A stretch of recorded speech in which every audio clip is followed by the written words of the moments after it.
रिश्तों में सबसे प्यारा कौन होता है।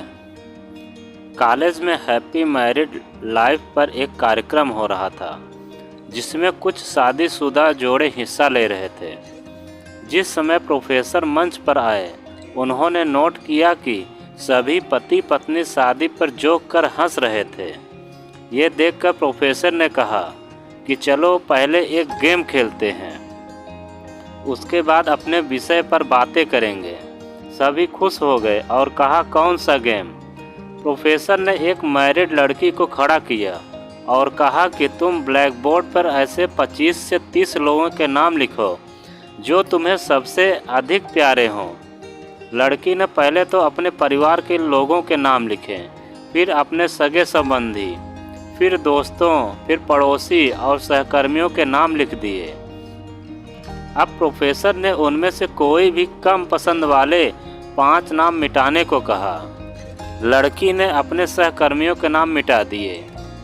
प्रोफेसर ने और 5 नाम मिटाने को कहा। लड़की ने थोड़ा सोचकर अपने पड़ोसियों के नाम मिटा दिए। अब प्रोफेसर ने और 10 नाम मिटाने को कहा।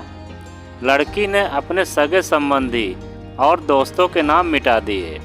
अब बोर्ड पर सिर्फ 4 बचे थे, जो उसके मम्मी पापा, पति और बच्चे का नाम था। अब प्रोफेसर ने कहा, इनमें से और 2 नाम मिटा दो। लड़की असमंजस में पड़ गई। बहुत सोचने के बाद बहुत दुखी होते हुए उसने अपने मम्मी पापा का नाम मिटा दिया।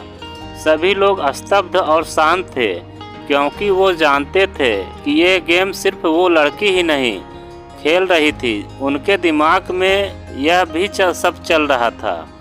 अब सिर्फ 2 ही नाम बचे थे, पति और बेटे का। प्रोफेसर ने कहा, और एक नाम मिटा दो। लड़की अब सहमी सी रह गई। बहुत सोचने के बाद रोते हुए अपने बेटे का नाम काट दिया। प्रोफेसर ने उस लड़की से कहा, तुम अपनी जगह पर जाकर बैठ जाओ, और सभी की तरफ गौर से देखा और पूछा, क्या कोई बता सकता है कि ऐसा क्यों हुआ कि सिर्फ पति का नाम ही बोर्ड पर रह गया।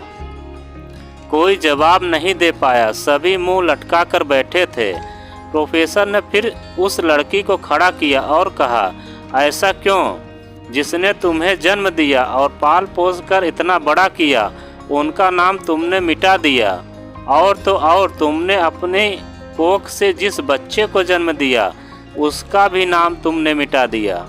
लड़की ने जवाब दिया कि अब मम्मी पापा बूढ़े हो चुके हैं, कुछ साल के बाद वो मुझे और इस दुनिया को छोड़कर चले जाएंगे। मेरा बेटा जब बड़ा हो जाएगा तो ज़रूरी नहीं कि वो शादी के बाद मेरे साथ ही रहे, लेकिन मेरे पति जब तक मेरी जान में जान है, तब तक मेरा आधा शरीर बन के मेरा साथ निभाएंगे। इसलिए मेरे लिए सबसे अजीज मेरे पति हैं। प्रोफेसर और बाकी स्टूडेंट ने तालियों की गूंज से लड़की को सलामी दी। प्रोफेसर ने कहा, तुमने बिल्कुल सही कहा कि तुम और सभी के बिना रह सकती हो, पर अपने आधे अंग अर्थात अपने पति के बिना नहीं रह सकती हो। मजाक मस्ती तक तो ठीक है, पर हर इंसान का अपना जीवन साथी ही उसको सबसे ज़्यादा अजीज होता है।